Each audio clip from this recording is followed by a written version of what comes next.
Right විනාශක ත්‍රිකෝණමිතිය ගන්න තියෙන්නේ බලන්නයි ඕනෑම x තාත්වික සංඛ්‍යාවක් සඳහා මෙන්න මේ ප්‍රකාශය 4 sin 8x බව වෙන්නන්න තියෙනවා. ඒතර ඕනෑම x තාත්වික සංඛ්‍යාවක් කියලා කියන්නේ x කියන්නේ ඍණානන්තයේ ඉඳන් ධනානන්තය දක්වා වූ ඕනෑම ඉලක්කමක් වෙන්න පුළුවන්. එතකොට අපිට දීලා තියෙන්නේ මේ ප්‍රකාශය තනි sin කෙනෙක් බවට පත් කරන්න. එතකොට කෝණය 8x වෙනවා.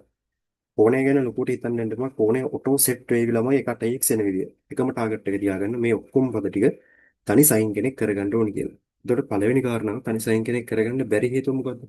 බැලු බැලමුණ තේරෙ මෙන්න මේ ගණය තියාගෙන මුකුත් කරන්න බෑ. ගණය නැති කරගන්න බෑ මොනව කරන්නද? ඒ හින්දා මුලින්ම ළමයි ගණය නැති කරගන්න. ගණය නැති කරගෙන බලමු ඊට පස්සේ ඒක තනි සයින් කෙනෙක් කරගන්නේ කොහොමද කියලා. රයිට් ගණයක් නැති කරන්නේ කොහොමද? ඔය ගණය නැති කරගන්නේ කොහොමද? අන්න ඒකයි දැන් ප්‍රශ්න තමයි. ගණය නැති කරගන්නේ කොහොමද? සාමාන්‍යයෙන් ගණයක් නැති කරගන්නේ කොහොමද කියලා හිතුනම අපිට මතක් වෙන්න ඕනේ ගණයක් සෙට් වෙන්නේ කොහෙද අපිට? ත්‍රිකෝණමිතිය පාඩමේදී ගණයක් අපිට හම්බෙන්නේ කොහෙද? ගණයක් අපිට හම්බෙන්නේ 3a සූත්‍ර වල නේද? sin 3a සමානයි මොකද්ද? අපි කවුරුද මෙතනම ලියමු. sin 3a කියන්නේ 3යි sin නේරින 4යි sin ඝණය. cos 3a කියන්නේ 4යි cos ඝණය ඇරින 3යි cos එක. අන්න මෙතන අපිට පේනවා sin ඝණයක් එනවා මෙතන cos ඝණයක් එනවා. එතකොට ඒක අපි ඝණය තනි කරගත්තොත් ඔයාලට පේනවද මේක මෙහෙට දාලා හරි මේව මෙහෙට අරන් හරි කොහොම හරි ඒ ඝණය තනි කරගත්තම එන්න ත්‍රිකෝණමිතික ශ්‍රිත එන්නේ කෙලින්ම තනි බලයකින්. ඒ කියන්නේ එකේ බලයෙන් එන්නේ. වෙන වෙන බල නැහැ. ඒත් අපේ ටාගට් එක ඕනේ නෙමෙයි බලය නැති කරගන්න. එහෙනම් මොකද කරන්නේ? මේ සූත්‍ර දෙක ලියලා ඒකේ ඝණය පදේ තනි කරගෙන මේකට ආදේශ කරනවා අපිට පුළුවන් පළවෙනිට මොකක් කරන්නද? ඒ ඝණය කියන එක අයින් කරගන්න. රයිට් අපි බලමු එහෙනම් කොහොමද ඒක සෙට් වෙන්නේ කියලා. හිතන්න අපි සාමාන්‍ය සූත්‍ර ලියමු. sin 3a කියන්නේ කවුද? 3යි sin නේරින 4යි sin ඝණය. දැන් හිතන්න sin ඝණය තනි කරගත්තොත් එයා වමට අරගෙන අරයා මෙහෙට දැම්මම කවුද එන්නේ? 3යි sin a ඍණ sin 3a ඍණ 4 ධන 4 වුණා. ඒ හතරම මෙහෙට බෙදෙනවා. එතකොට sin ඝණය කියන්නේ ඕක කියලා අපිට එනවා. ඊට පස්සේ cos 3a cos 3a ලියමු. cos 3a කියන්නේ කවුද? 4යි cos ඝණය ඍණ 3යි cos a. එතකොට මේකේ cos ඝණය තනි කරගත්තොත් එයා නම් මේ පැත්තම තියන් අරයා මෙහා පැත්තට දානවා. එතකොට මම මේක අනිත් පැත්ත ගහලා වගේ හිතලා ලියන්නම්. cos 3a ධන 3යි cos a 3යි cos a බෙදීම අර හතරෙන් බෙදෙනවා. එතකොට අපිට එන ගෙලෙම කවුද? cos ඝණය. ඔන්න sin ඝණය හරි cos ඝණය හරි. එහෙනම් දැන් ඒවා මේකට ආදේශ කරලා අපිට පුළුවන් බලය නැති කරගන්න. බලමු එහෙනම් කවුද එන්නේ කියලා තමයි sin ඝණය කියන්නේ 3යි sin a ඍණ sin 3යි a යට 4. cos ඝණය කියලා කියන්නේ cos 3යි a ධන 3යි cos a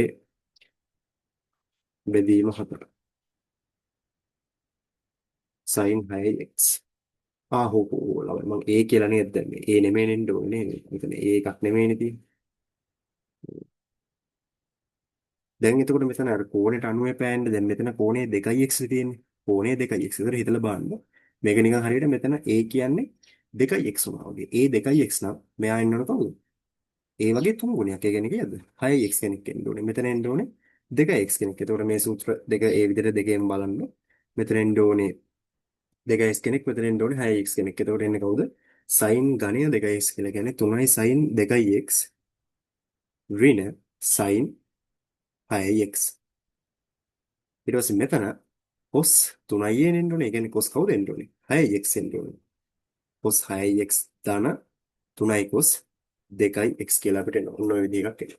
එතකොට ඔයාලට පේනවා ළමයි හතරෙන් එකක් නම් තුන් දෙන්න කට්ටියටම පොදුයි. ඒ හින්දා හතරෙන් එකක් එළියට ගන්න. ගත්තට පස්සේ මේ වරහනේ cos 6x එළියෙන් තියෙනවනේ. එයා ඕන නම් මේක ඇතුළට ප්‍රසාරණය කළාම අපි ලියා දුන්නා. හතරෙන් එකක් එළියට ගන්න ගම වරහන් ටික ප්‍රසාරණය කළා ලියමු. ඒතර කවුද එන්නේ? 3i sin 2x cos 6x ඍණ sin 6x cos 6x අර වරහන එහා පැත්තක ප්‍රසාරණ වුණාම එන්නේ cos 6x sin 6x ධන 3යි cos 2x sin 6x ඔය විදිහට එනවා. ඒතර ඕක ආපු ගමන් අපිට පේනවා sin 6x cos 6x දෙන්නෙක් ඉන්නවා. ධන ඍණ වශයෙන් ඒකට ඒක කැපිලා යනවා. cosine මාරුණා කියලා වෙනසක් නැහැ ළමයි. එතකොට අපිට ඉතුරු වෙන්නේ පද දෙකයි. නමුත් මේ පද දෙකම සමානයි කියලා වලට පේන සෝරි සමාන නැහැ. ඒ පද දෙක නම් පොදුවේ තුනක් තියෙනවනේ එළියේ. ඒ තුනක් තියෙනවනේ පොදුවේ. ඒ තුනක් අපිට එළියට ගන්න පුළුවන්. ඒක තුන එළියට ගත්තම කවුද? තුන බෙදීම 4 කියලා එනවා. එතකොට අපිට එන්නේ කවුද? ඇතුලේ sin 2x cos 6x ධන cos 2x sin 6x කියලා. ඔන්න ඔය වගේ එකක් එන්නේ. දැන් බලන්න මේ වගේ එකක් ආවට පස්සේ මේ තියෙන්නේ මොකද? දැන් අපිට උත්තරේ පෙන්වන්න තිබ්බ 4න් 3යි sin 8ix. 4න් 3 ආවා. එහෙනම් අනිවාර්යෙන් ඉතුරු කැලේ sin 8ix සමාන වෙන්න ඕනේ. බලන්න ඉතින් සමාන වෙනවනේ මේ තියෙන්නේ කවුද? sin a ධන b වගේ නේද?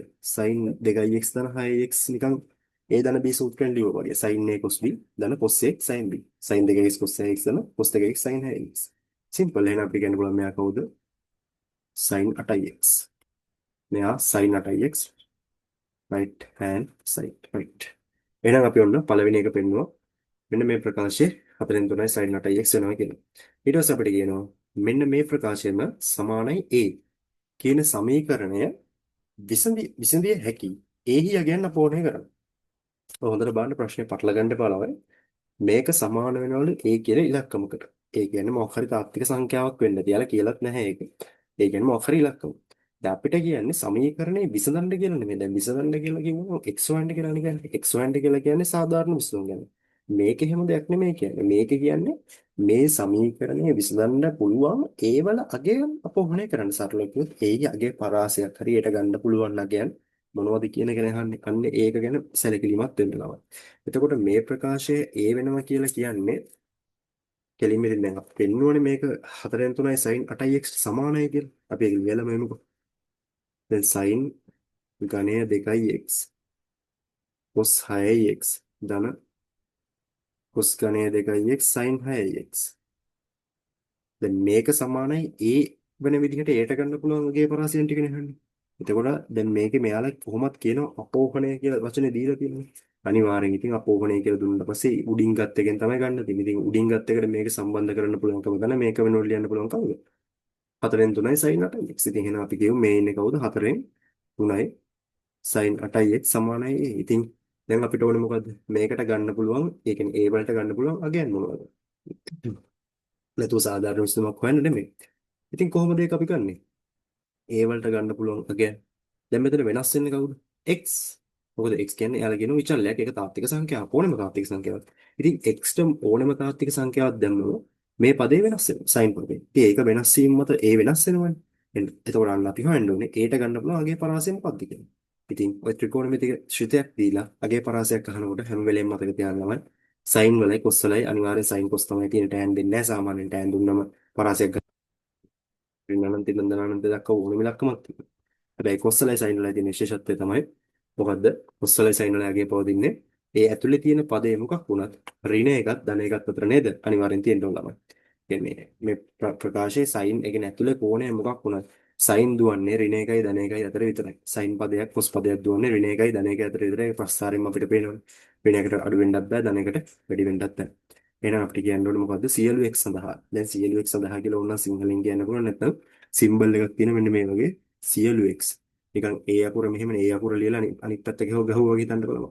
a අකුර මෙහෙම නිකන් අනිත් පැත්ත ගහලා මෙහෙම. ඕකෙන් අදහස් කරන්නේ for all කියන එක. for all. all කියන්නේ සියලු. සියලු. ඒතර for all x. මොකද මේකේ තේරුම සියලු x. ඒතර ඔයාලට මේවා ලියලා දෙන්න අවශ්‍ය නැහැ. සියලු x සඳහා මොකද වෙන්නේ? සියලු x සඳහා අපිට කියන්න පුළුවන් සියලු x සඳහා sin 8ix කියන කෙනා පවතින්නේ මොකද්ද? ඍණයකට වඩා විශාලයි හෝ සමානයි ධනයකට වඩා කුඩායි හෝ සමාන වෙනවා. ඉතින් උන්න ඔහම වෙන්න ඕනේ. එතකොට අපිට sin 8ix කියන්න පුළුවන් කවුරු කියලාද? මට උඩ ප්‍රකාශයෙන් කියන්න පුළුවන් sin 8ix කියලා කියන්නේ 4යි a බෙදීම 3. එහෙනම් මට මේවට කියන්න පුළුවන් sin 8ix කියන්නේ 4යි a බෙදීම 3. සමානතාවයක් ඔන්න ඒට ආවා. ඉතින් දැන් මොකද කරන්න ඕනේ? a කියන එක නම් තනි කරගන්න ඕනේ. අසමානතාවය තනියෙන් තියෙන්න බෑ. ඒ හින්දා 3 අයින් වෙන්න ඕනේ. ඒ හින්දා මම හැම පදයක්ම 3ෙන් වැඩි කරනවා. එතකොට මෙතනින් එන්නේ 4යි a කියලා.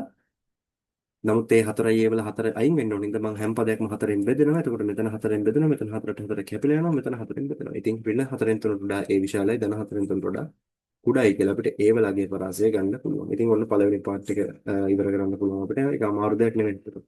ඊට පස්සේ දෙවෙනිට කියලා තියෙනවා ත්‍රිකෝණයක විශාලතම කෝණය කුඩාතම කෝණය තරම් දෙගුණයක් නේ. විශාලම කෝණය කුඩාම කෝණය වගේ දෙගුණයක්ලු. දිගම පාදයේ කෙටිම පාදයේ මෙන්න 1.5ක් ගුණයක් කිව්වා. හරි. ඔය පටල ගන්න එපා ළමයි. කුඩාම කෝණය ඉස්සර හැම වෙලෙම තියෙන කුඩාම පාදය. මේ දිගම කෝණය ඒ කියන්නේ විශාලම කෝණය ඉස්සරහා තියෙන්නේ දිගම පාදය. ඒ එහෙම තමයි ඒක කොහොමද සෙට් වෙන්නේ. ඒක ඔයාලට ත්‍රිකෝණ ඔයාලට මේ හැම දැන් ඔය මේ ගණන් කරනකොට ත්‍රිකෝණ ගැන එහෙම පොඩ්ඩක් මේව කරද්දි ඔයාලම තේරුම් ගන්න හැම වෙලේම මේ සමපාද ත්‍රිකෝණ වලට කොටු වෙන්නේ මේ සමපාද කියන්නේ සෝරි මේ සුළු කෝණ වලට කොටු වෙන්න එපා ළමයි. මොකද සුළු කෝණේ ත්‍රිකෝණ වලට කොටු වුණාට පස්සේ අපිට එක එක හිතෙනවා. දැන් හිතන්න උන හොඳම උදාහරණය තමයි මේකට ගහනවා පාද සමච්ඡේද සුළු කෝණේ ත්‍රිකෝණයක් ඇදලා අපි කියනවා හරිද මේක පාද සමච්ඡේදයක් ගහන ගැහුව ගමන් අපිට ඒක මොකක් වගේද පේන්නේ ලම්බ සමච්ඡේදයක් වගේ පේනවා නිකන් ලම්බත් වෙලා. නමුත් එහෙම හැම වෙලෙම වෙනවද නැහැ. හැම වෙලේම ත්‍රිකෝණයක් කිව්වට පස්සේ සුළු කෝණී පැත්තෙන් හිතන්න එපා. මහා කෝණී පැත්තෙන් හිතන්න. ඒතර මහා කෝණී පැත්තෙන් හිතද්දී වැඩි ටිකක් තේරෙනවා හොඳටම. දැන් හිතන්නකො මහා කෝණී ත්‍රිකෝණයක් කරන් මං කියන පාත් සමච්ඡේදයක් ගහන්න කියලා. ගැහුවොත් මෙන්න මේ වගේ තැනක ඉන්නේ. ඒක නිකන් බැලු බැලමුනම් නම් පේනවනේ මේ මෙතන එන්න බෑනේ කොහොමද? මෙතන එන්න බෑ. ඒතර කොහෙත්ම මේක ලම්බ වෙන්නේ නැහැ. ඒ කියන්නේ නිකන් අපිට ත්‍රිකෝණයක් දීලා කිව්වට පස්සේ මෙතන ඉඳන් ගහන්න පාත් සමච්ඡේදයක් කිව්වට පස්සේ ඒක හැම වෙලේම ලම්බකයක් වෙනවද? නැහැ. ඔන්න කියලා තියෙනවා සුළු කෝණී ත්‍රිකෝණයක් ගහන්න කියලා. අන්න එතකොට ලම්බ සමච්ඡේදයක වේවි. ඉතින් අන්න ඒකයි ළමයි කතන්දරේ. ඒ හින්දා හැම වෙලෙම ත්‍රිකෝණයක් ඇඳගන්න කිව්වට පස්සේ කැතම ත්‍රිකෝණයක් ඇඳගන්න. එතකොට ඔයාලා දැනගන්න ඕනේ අමතර කාරණාවක් තමයි ලොකුම කෝණ ඉස්සරහා තියෙන ලොකුම පාදේ පොඩිම කෝණ ඉස්සරහා තියෙන පොඩි පාද. ඒ විදිහට තමයි එක සෙට් වෙන්නේ. ඔයාලා ත්‍රිකෝණ දෙක තුනක් ඕනනම් ඇඳලා බලන්න. තනියෙන් නිකන් ත්‍රිකෝණ දෙක තුනක් ඇඳලා බලන්න අඩුල. ඒක ඒ කාරණාව ඔයාලට නිකම්ම තේරෙනවා මෙහෙම මෙහෙම වෙනවා කියලා. දැන් අපිට කියලා තියෙන්නේ මේක මේ දීලා තියෙන දත්ත ටිකට අනුව ත්‍රිකෝණයක් ඇඳගන්න බෑ නේද? එතකොට අපිට මේ විශේෂ වශයෙන් කියලා නෑනේ මෙහෙම ත්‍රිකෝණයක් කියලා. එහෙනම් අපි ඇඳගන්න කොහොමද? කැතම ත්‍රිකෝණයක් ඇඳ ගන්න ඕනේ. සාමාන්‍යයෙන් කැතම ත්‍රිකෝණයක් ඇඳ ගන්න එතකොට වැඩි ලේසි. අපි හිතමු මේ පාදේ දිගට ආපු එකක් කියලා. එතකොට ඔයාලා නිකන් බැලුවම තේරෙනවනේ දිගම පාදේ ඉන්නෝනේ මොකද්ද? දිගම පාදේ ඉන්නෝනේ මෙන්න මේ යටින් ඇඳෙන එක කියලා නේද? එයා අර ඔක්කොටම වඩා දිග වගේ පේනවා. මේකට වඩා මේක අනිවාර්යෙන් දිග වෙන්න ඕනේ. ඒක බැලුවම ඔයාලට තේරෙනවා. ඊට පස්සේ පොඩි මෙක්කෙනා මේ පැත්තේ ඉන්න කෙනා. එහෙනම් අපි දැන් මේකට අකුරු ටිකක් දාලා කරමු. ඕනනම් ඉතින් ABC දාන්න නැත්නම් වෙන අකුරු ටිකක් හරි දාන්න කමක් නැහැ. අපි ABC ම දාමු. අපි ABC දාමු. දැම්මට පස්සේ දැන් මේක ABC ත්‍රිකෝණයක් නෙමෙයි ළමයි. හරි ඒක එහෙම දෙයක් කියලා නෑ යාලා. අපිට කිව්වේ විශාලම කෝණය කුඩාම කෝණය වගේ දෙගුණයක්. ඒතර කුඩාම කෝණය තියෙන්නේ කොතනද? කුඩාම කෝණය තියෙන්නේ මෙතන. ඒ කුඩාම පාද ඉස්සරහා තියෙන බැලුමට මේකත් අපිට පේනවා. එතකොට අපිට කියන්නේ විශාලම කෝණය මෙයා වගේ දෙගුණයක්. විශාලම කෝණය කිව්වේ විශාලම පාදයේ BC ඉස්සරහා තියෙන කෝණය ඒ කෝණය. එහෙනම් එයා කොච්චර පෙන්නනවද? 2යි θ වෙන්න ඕනේ. ඒතර දැන් අපි ගන්න පද අතින් දාන ඒවානේ. ඒක අපි හඳුන්වන්න ඕනේ. එහෙනම් කියමු අපි ACB කෝණය θ නම් BAC කෝණය අනිවාර්යෙන් 2යි θ වෙනවා. ඊට පස්සේ අපිට කියලා තියෙනවා මොකද්ද? කෙටිම පාදයේ මෙන් දෙගුණයක්ලු මේ සෝරි මෙන් 1.5 ගුණයක්ලු දිගම පාදයේ. ඒතර කෙටිම පාදයේ තියෙන්නේ කොතනද කියන්නේ? මෙතන. අපි ආ හිතමු කවුරු කියලාද? අපි A කියලා ගමු. එහෙනම් කියන්නේ BA සමානයි ඒකට. AB සමානයි A. නම් AB කියන්නේ A නම් දැන් විශාලම පාදයේ යාගේ 1.5 ගුණයක් නේ. විශාලම පාදය කියන්නේ කවුද? BC. BC කියන්නේ කොච්චරද? 1.5යි. නමුත් එනේ 1.5 දාන්න පැකටයක් 60යි ළමයි. දාන්න 3 බෙදීම 2 2යි A කියලා. මොකද 3 බෙදීම 2 කියන්නේ 1.5. ඒතකොට මෙයා 3යි A බෙදීම 2යි කියලා කියන්නේ. රයිට්. ඕක ආවා. අපිට කියන මොකද්ද? 1.5 ගුණයක් වේ. අපිට කියලා තියෙන ත්‍රිකෝණයේ කුඩාතම කෝණය ඕක බව පෙන්වන ත්‍රිකෝණයේ කුඩාම කෝණය. කුඩාම කෝණය කිව්වේ θ. θ හොයන්න තියෙන්නේ. θ වල ඇත්තටම cos ඉන්වර්ස් අගේ හොයන්න තියෙන්නේ. කොහොමද මේක කරන්නේ? කොහොමද මේක කරන්නේ? අපිට ඕන මේ ඉතිරි ත්‍රිකෝණය කියන්න පුළුවන් කවුද? මෙයා ඇවිල්ලා 180 ෙන් අඩු කරන්න ඕනේ 2යි θ දෙන θ කියන්නේ 3යි θ. ඕන නැති එකක් දන්නවා. හැබැයි ඉතින් මේ පාදේ නම් AC පාදේ හැම අපි දන්නේ නැහැ. ඒ හින්දා ඉතින් මේක දැක්කම තේරෙනවා නිකන් ඉතින් පොස් නීතිය දාන්න නැහැ පාදයක් තව නැතුවනේ පාද තුනම දැනගන්න එපා. ඔන්න පාදයක් හොයන්න යනම නම් කමක් නැහැ. නමුත් ඉතින් මේ කෝණේ දන්නෙත් නැහැ පාද දන්නෙත් නැහැ. ඒකයි ප්‍රශ්නේ. ඒතර දැන් මෙතන අපිට cos නීතියක් දානකොට වඩා අනිවාර්යෙන් sin නීතියක් තමයි දාන්න නැති කියලා තේරෙන්න ඕනේ. ඒකෙත් B කෝණේ මෙන්න මේ ABC කෝණේ තියෙන මේ B කෑල්ල ඒක සම්බන්ධ වෙලා නැහැ. එහෙනම් අනිවාර්යෙන් එයා සම්බන්ධ කරගන්න නැතුව මේ A මුල්ලටයි C මුල්ලයි සම්බන්ධ වෙන විදිහට sin නීතිය දාලා අපිට යම්කිසි සමීකරණයක් ගන්න පුළුවන් කියලා තේරෙනවා. මොකද එකම පද ටිකනේ සෙට් වෙන්නේ θයි A.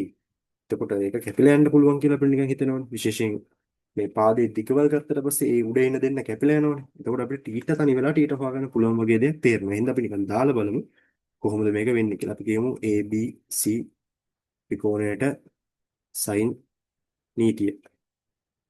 ABC ත්‍රිකෝණයට sin නීතිය දැම්මොත් අපි ගන්න කට්ටිය විතරක් ලියමු. අපි ගමු BC. BC යට sin දෙකයි තීටා සමානයි AB යට sin තීටා. BC කිව්වේ කවුද ළමයි? 3යි A බෙදීම 2යි. දැන් 3යි A බෙදීම 2 පොඩි බෙදීම 2 කොහෙට යනවද? පල්ලෙහාට යනවා කියලා ඔයාලට තේරෙනව නේද? sin 2 යට යනවා AB කියන්නේ A කියලා එනවා. A යට sin තීටා. හරි. එහෙනම් දැන් අපිට cos θ හොයන්නයි ඕනේ. අපිට තේරෙනවා AT කැපිලා යනවා. ඇයි AT කැපෙන්නේ?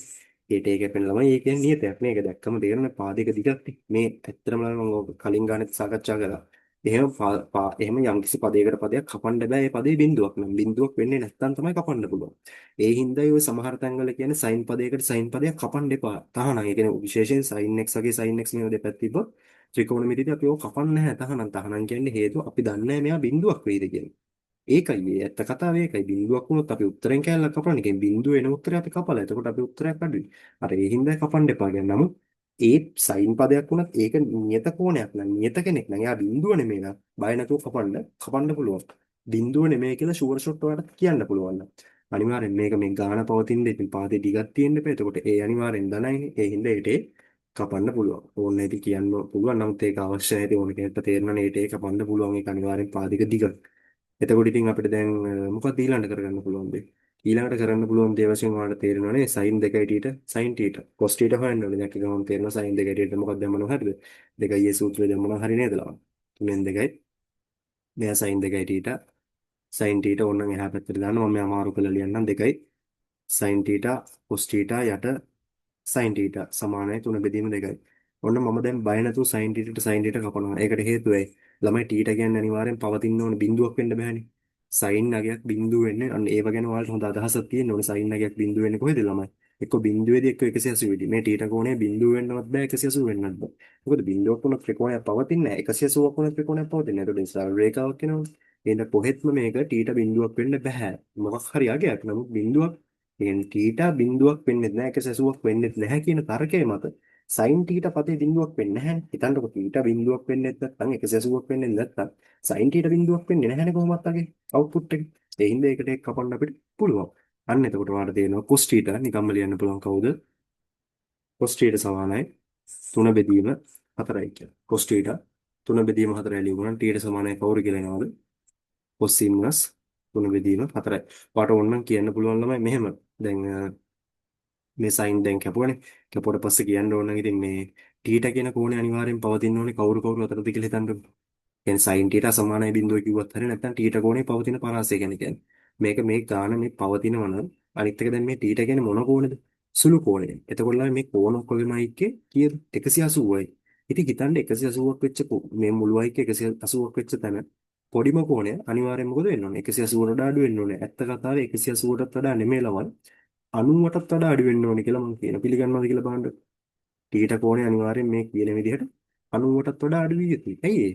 ඉතින් එයානේ කුඩාම කෝණය. දැන් කුඩාම කෝණය 90ට වැඩි වුණොත් කුඩාම කෝණය 90ට වැඩි වෙනකොට විශාලම කෝණය වගේ දෙගුණයක් වෙන්න ඕනේ. 92 දෙකක් 180 දෙන්නේ. ත්‍රිකෝණයේ ඔක්කොම එක්කත් 180 වෙන්නේ.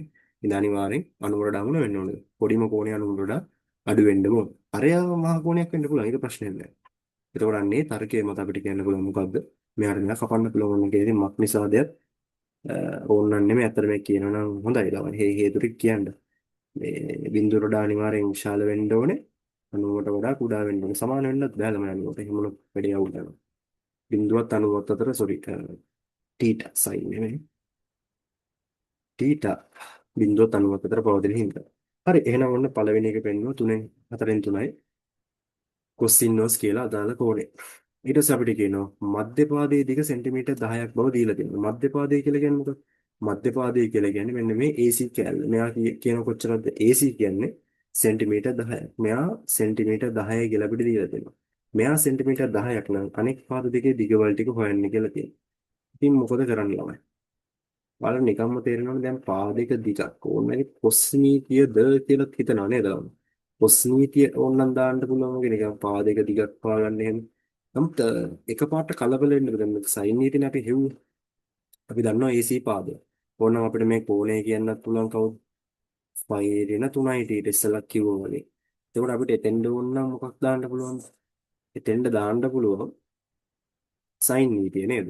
මෙයා බෙදීම මෙයා කියන්නේ 10ත් සම්බන්ධ කරගෙන. බැරින් 3යි ඊට සෙට් වෙනවා. මොකද කරන්නේ? මේකදී ඔයාලා තීරණය කරන්න ඕන. cos දැම්මොත් මොකද වෙන්නේ?